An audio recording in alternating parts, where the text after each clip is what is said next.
Good afternoon, I'm Miller Hill and you are watching MediaPlex Live at 1.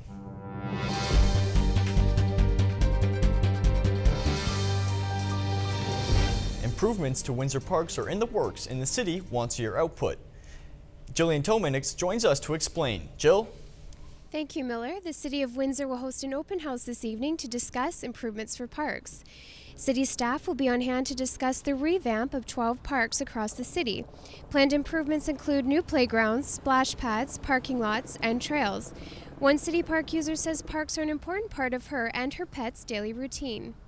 Of course, we live in the city, so the parks is the only thing that he'll get to go. Green, trees, get away from the city and the cars, all the traffic. It's important for everyone, dogs, families, everybody, just to get away, just to enjoy something, enjoy what we can here. So it's important to definitely keep up with the parks, invest in the parks.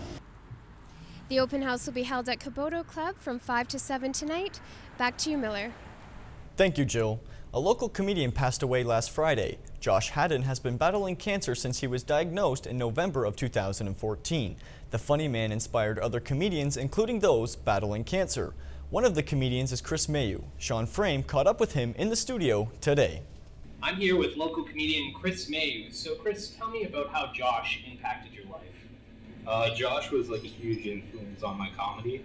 When I first got into the scene, I actually met him after one of my first shows. And he gave me some great advice, and he commented, it was really nice about my first set, so that was awesome.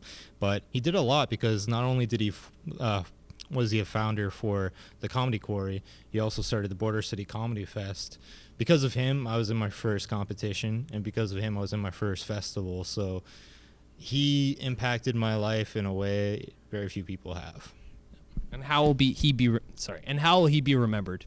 He'll be remembered, one, for inspiring people when he was faced with this situation, two, for improving the comedy scene here in Windsor, and three, for just being an amazing guy.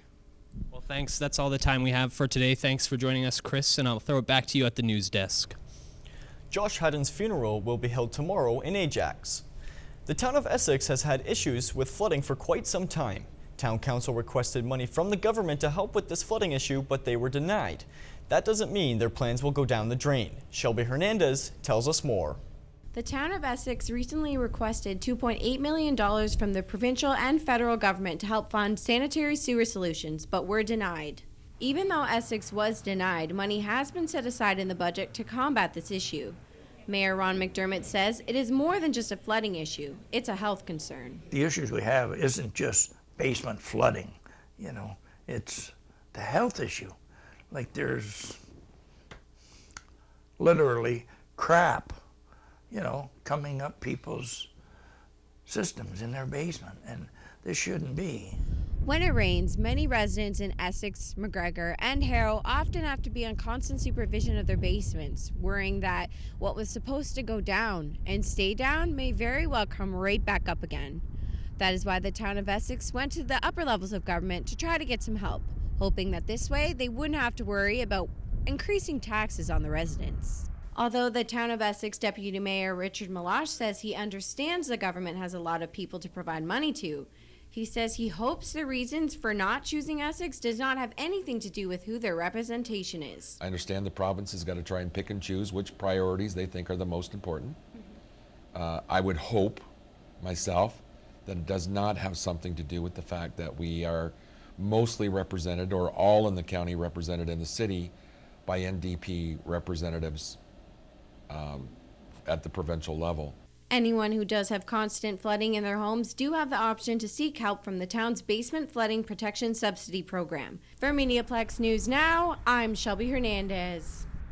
Windsor police are investigating a case of identity theft after a person reported 5 store accounts were opened in their name.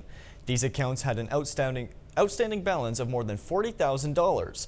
An image of the suspect and their vehicle has been provided by police. Anyone with information is asked to contact the police or Crime Stoppers. In weather, overnight the temperature will drop to 0 with scattered flurries. Tomorrow the temperature will climb to 4 with the chance of snow and rain showers. Thanks for tuning in. I'm Miller Hill and you've been watching MediaPlex Live at 1.